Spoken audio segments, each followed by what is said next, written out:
Hello everyone, in this video we're going to be writing equations of application problems. So we're going to use the skills from the previous video on how to write linear equations.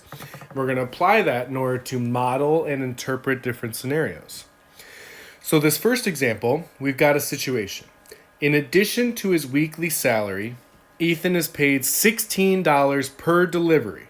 Okay, so he gets paid a salary and then on top of that, $16 per delivery. Last week, he made 5 deliveries and his total pay was $215. Okay? So we want to write a linear equation to find Ethan's total weekly pay T if he makes D deliveries. Okay? So in slope-intercept form, remember B represents your y-intercept or your starting place. M represents your rate of change, your reoccurring whatever. Okay?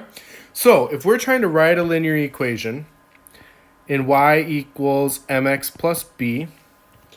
All right, but instead we're doing Ethan's total weekly pay, which means that my output is his total weekly pay, and my input is the number of deliveries he makes. So instead of x, I'm going to put d here.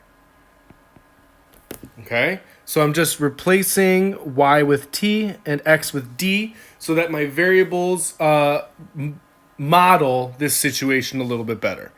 All right, T and D. D is the number of deliveries. T is the total amount that he makes that week.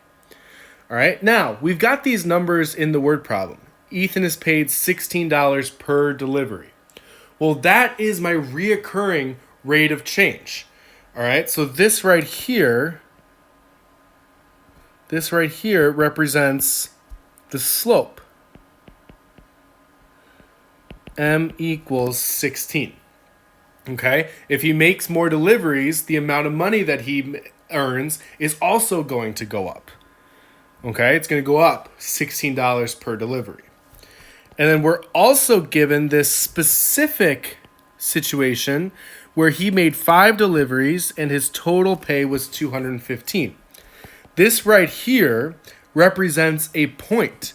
If I plug in 5, I get out 215. If I plug in 5 deliveries, I get out 215. If I plug in D, I get out T. All right, so now we can use the slope and this specific point in order to find my B value and write the equation of the line. All right, so what do I plug in for T? I plug in 215. What do I plug in for M? Well, his slope is $16. Okay. What do I plug in for D? He made 5 deliveries. What is his weekly salary? I don't know. I don't know what his weekly salary is. So that's my B value. So now we just need to solve this. 215 equals 16 times 5, which is going to give me 80. Plus B. Subtract 80 from both sides. My B is going to equal 135. So the general equation of the line is that his total pay is $16 per delivery plus $135 for his weekly salary. Okay, this is the equation of the line. So what is his weekly salary? So if he makes 0 deliveries, he's still going to earn money for the week. His weekly salary is right here.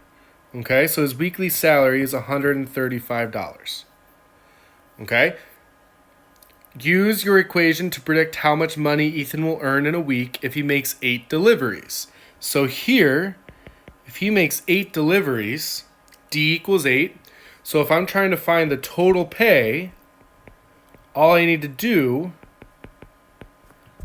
is plug in 8 for D. Make this a different color. That way you can see that we're substituting in 8 for D. Okay? And now we just need to simplify this. 16 times 8 plus 135 is going to give me $263. So he will earn $263. Okay, so that's how we can take information In this example, we were able to find the slope, and we were able to find a specific point. We were able to take that info, plug in what we knew, solve for what we didn't know. In this case, the y-intercept, or our b value. We could write the general equation of the line, and then we could answer questions now that we had the equation of the line. Okay? So, reference back to this example 1 and try this practice problem. Okay, pause the video here, try this practice problem. I'll throw up the answers in a second.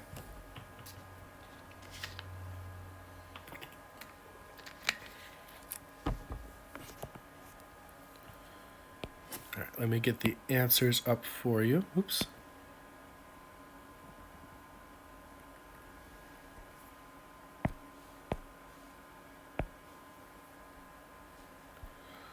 Oops, I didn't get it all. One sec. There you go.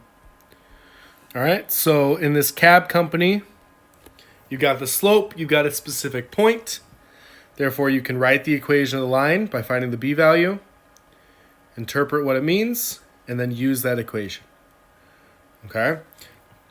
Make sure you understand part D. What would the point 15, 34.5 represent? Well, 15, that's my x value, which represents the number of miles. 34.5, that's my y value, that's my output, that represents the money. So make sure you understand what these numbers all represent. That's going to be super key moving forward. And just basically understanding what these problems are talking about. Okay? So we got 2 problems under our belt. Next video, we'll go over the next type of application problem.